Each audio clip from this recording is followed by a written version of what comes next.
Private hospital ਦਾ bill insurance cover ਕਰੂਗੀ ਕਿ ਨਹੀਂ। मुख्यमंत्री सहज योजना कार्ड हैगा, फिर कोई टेंशन नहीं, थोड़ा सारा ट्रीटमेंट कैशलेस है। बिना पैसिਆਂ ਦੇ? जी हाँ, ਹਰੇਕ ਨਾਗਰਿਕ ਜਿਹੜਾ ਹੈ ਉਹ ਮੁੱਖ ਮੰਤਰੀ ਸਿਹਤ ਕਾਰਡ ਜਦੋਂ ਬਣ ਗਿਆ ਤਾਂ ਉਹ 10 ਲੱਖ ਰੁਪਏ ਦਾ ਮੁਫਤ ਤੇ ਕੈਸ਼ਲੈਸ ਜਿਹੜਾ ਇਲਾਜ ਕਰਾਉਣ ਦੇ काबिल भी होगा, एलिजिबल भी होगा। पंजाब सरकार लेकर आई है दुनिया की पहली सेहत योजना। अब पैसे के कारण पंजाब का कोई भी नागरिक बढ़िया इलाज से वंचित नहीं रहेगा। सेहत का हक सबके लिए। कांग्रेस पार्टी के अंदर जो लीडर्स हैं, जो जनता से जुड़े हुए हैं, जो इलेक्शन लड़ते हैं, उनको समझना चाहिए कि भाई यदि हमें नरेंद्र मोदी का मुकाबला करना है, यदि हमें कांग्रेस पार्टी को सशक्त करना है, तो ये सारे बैकरूम बॉयज जो इलेक्शन नहीं लड़ते इनको पहले हटाना होगा। ये दूसरों के भाग्य विधाता बन जाते हैं, खुद इलेक्शन लड़ते नहीं है। नमस्कार दोस्तों, कैसे हैं आप लोग। उम्मीद है आप सभी अच्छे होंगे। राजीव रंजन जी वरिष्ठ पत्रकार हमारे साथ जुड़े हैं। सर का एक चैनल भी है करंट अनप्लग्ड बाय राजीव, आप उसे भी चेकआउट कर सकते हैं। बहुत बहुत स्वागत है सर आपका।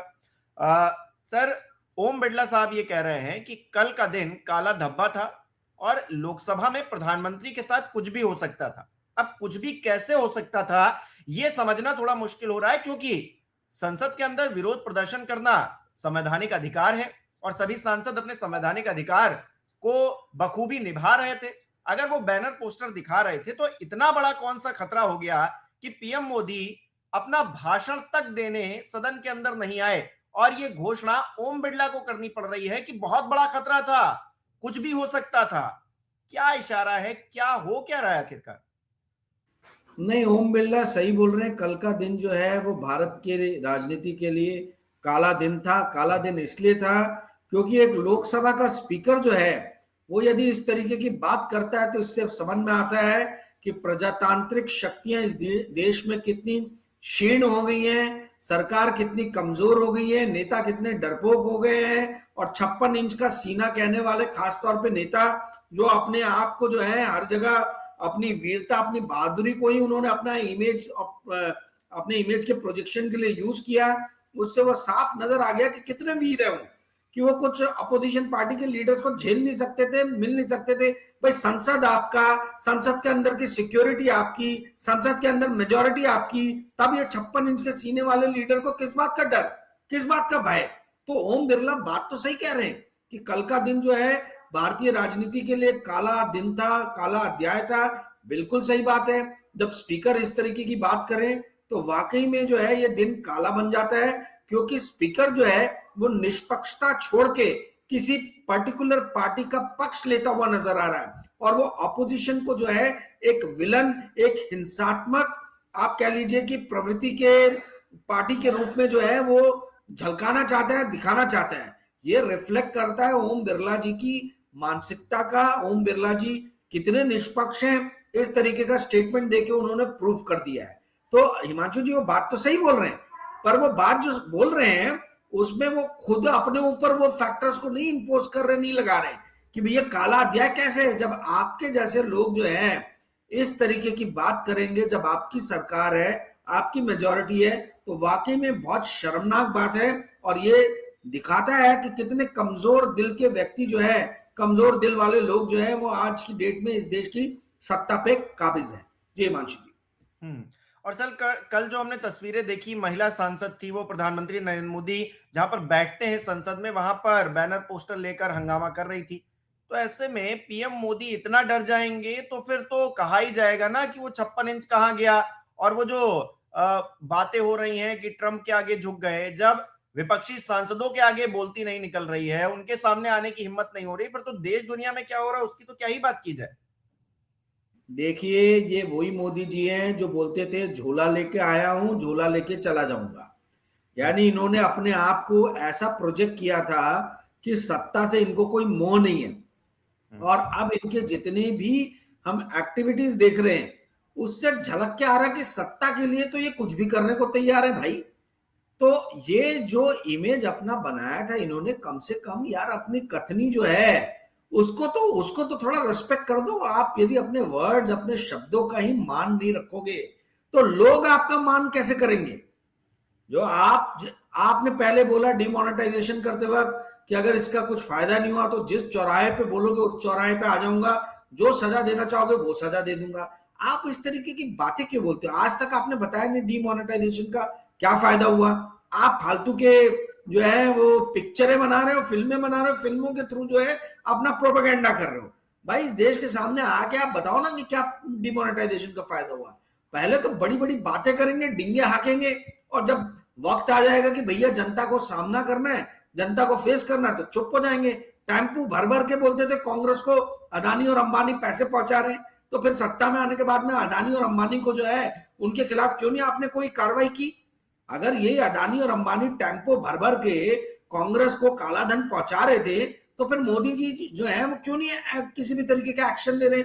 और मुझे तो भाजपा के लीडर्स पे दया आती है कि यही अमित शाह और मोदी जी जो थे, इन्होंने 75 साल का एक कह लीजिए कि जुमला गढ़ के, जितने बड़े विद्वान लीडर थे भारतीय जनता पार्टी में, मुरली मनोहर जोशी जैसा विद्वान व्यक्ति जिसने नरेंद्र मोदी का करियर बनाया, वैसे लोगों को इन्होंने हाशिए पे पहुंचा दिया। लाल कृष्ण आडवाणी जिसको नरेंद्र मोदी जी बोलते थे कि मेरे दूसरे पिता हैं, मतलब ये इनकी बहुत बड़ी भूमिका रही है मेरे जीवन में, आपने वैसे लोगों को तिलांजलि दे दी, आपने वैसे लोगों को किनारे लगा दिया।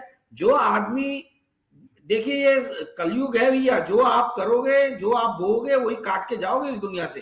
तो अभी ऐसा है कि आपने जो अपने सीनियर्स के साथ में किया है, कल पलट के हो सकता है वो आपके ऊपर में आए, तब आपको पता चलेगा कि पीड़ा क्या होती है। नरेंद्र मोदी जी के अधीन देखिए जो काम हुए हैं, वो बहुत सारे काम ऐसे जिसने प्रजातंत्र को जो है वो 10 कोस पीछे ढकेल दिया है, और यही चीज जो है वो इस देश के गणतंत्र के लिए बहुत खतरनाक है, आगे की डेमोक्रेसी के लिए खतरनाक है। पर इस देश का दुर्भाग्य यह है कि इस देश की जो विपक्षी मेन पार्टी है कांग्रेस, उसके अंदर में भी एक से एक जो है वो महारथी लोग बैठे हुए हैं।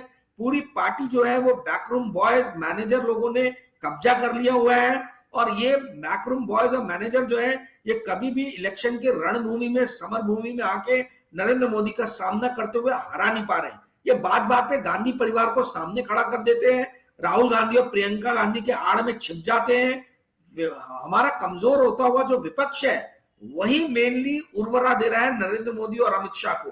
जिस दिन ये विपक्ष सशक्त हो जाएगा, जिस दिन कांग्रेस जो है ये मैनेजर और बैकरूम बॉयज को जो है पीछे हटा के नए चेहरों को मौका देगी, उन लोगों को मौका देगी जिनके अंदर भूख है, जिनके अंदर साहस है, हिम्मत है, बौद्धिक क्षमता है इस सरकार से दो दो हाथ करने की, तब जाके आप देखिएगा कि इस देश का प्रजातंत्र जो है वो और सशक्त होगा।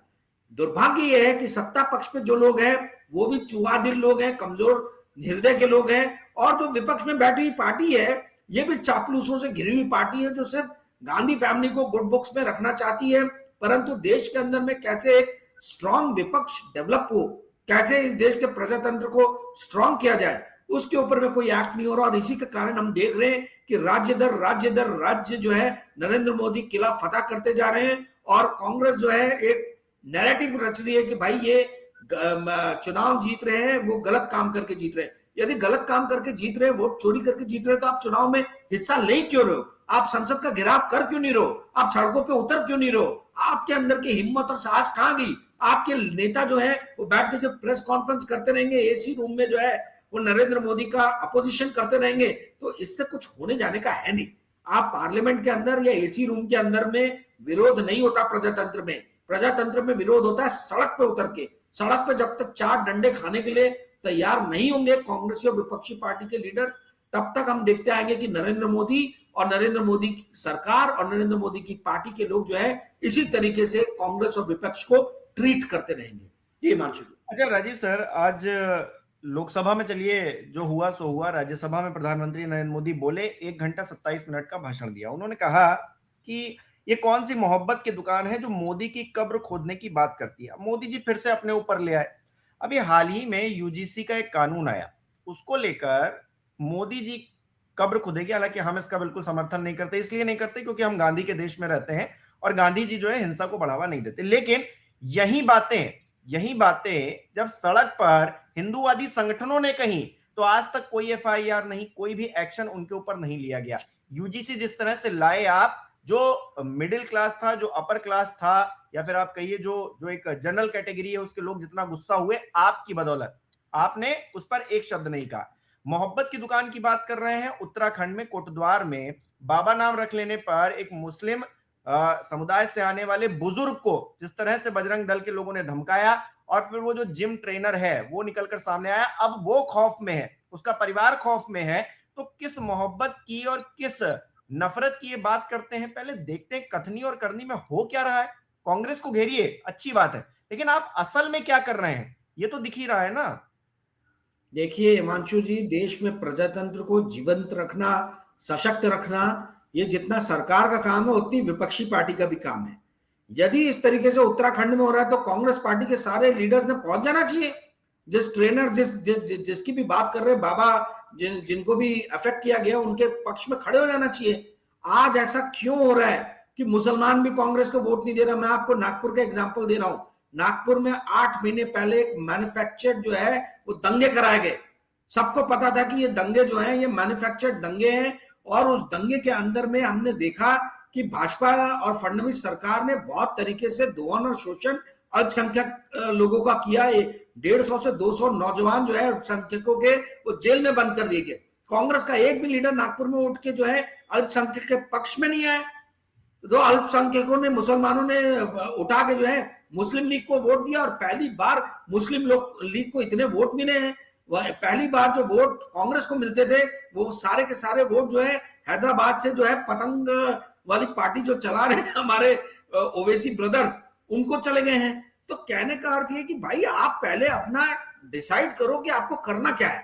जहां आप ना इस तरफ जाओगे ना उस तरफ जाओगे तो ऐसे चलेगा नहीं ना। जब अल्पसंख्यकों को आपकी जरूरत है तब आप उनके साथ आते नहीं हो। अब आप बात करते हैं भाजपा की, भारतीय जनता पार्टी की। भारतीय जनता पार्टी, सबको मालूम है कि हिंदू मुसलमान करके ही इस देश की राजनीति पे काबिज है, और इस चीज पे बार बार चर्चा करने का कोई अर्थ नहीं है, क्योंकि हमको समस्या, हमको प्रॉब्लम मालूम है। हमें सोल्यूशन ढूंढना है।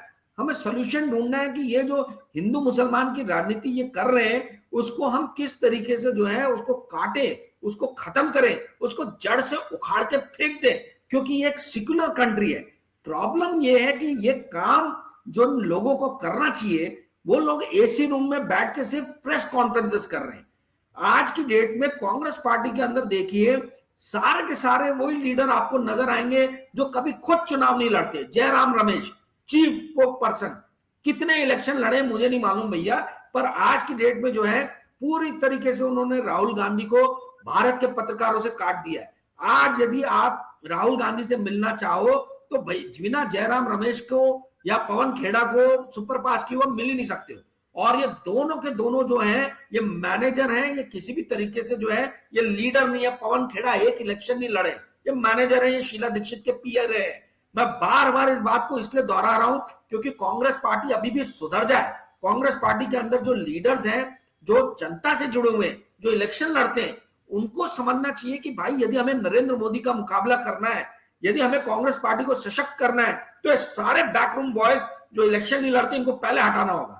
ये दूसरों के भाग्य विधाता बन जाते हैं, खुद इलेक्शन लड़ते नहीं है। आप उठा के पूरी की पूरी लिस्ट देख लीजिए कांग्रेस की, इसमें कितने नेता हैं जो चुनाव लड़ते हैं, जो आज टॉप पोजीशन पे बैठे हैं। Mukul Wasnik general secretary, election नहीं लड़ते हैं। अविनाश पांडे इलेक्शन नहीं लड़ते हैं। पवन खेड़ा इलेक्शन नहीं लड़ते हैं। सुप्रिया सुले इलेक्शन नहीं लड़ती है। चिदम्बरम इलेक्शन नहीं लड़ते। तो काहे के लिए भैया आप फिर फेस बन के कांग्रेस के आ रहे हो? जो जनता के लीडर उनको सामने रखो, उनको आने दो। ये जो देश में प्रजातंत्र गिर रहा है, इसमें जितने जिम्मेदार नरेंद्र मोदी और उनकी सरकार है, उतनी ही जिम्मेदार कांग्रेस पार्टी है, क्योंकि कांग्रेस पार्टी जो है वो जनता से चुने हुए लीडर्स को सामने नहीं आने देती है। जी हिमांशु जी, बहुत बहुत शुक्रिया सर हमारे साथ जुड़ने के लिए, तमाम बातचीत के लिए। अब देखिए प्रधानमंत्री नरेंद्र मोदी ने बोल दिया है, उसके बाद क्या रिएक्शन निकलकर सामने आ रहे हैं उसको लेकर भी बातचीत करते रहेंगे। फिलहाल के लिए हमारे दर्शक किस तरह से इस पूरे विषय को देख रहे हैं कमेंट करके जरूर बताएं। इस वीडियो को लाइक करना, शेयर करना मत भूलिएगा। हमारे चैनल को सब्सक्राइब नहीं किया तो वो भी जरूर कीजिएगा, और आप हमें सहयोग भी कर सकते हैं ज्वाइन बटन पर क्लिक करके। बहुत बहुत धन्यवाद।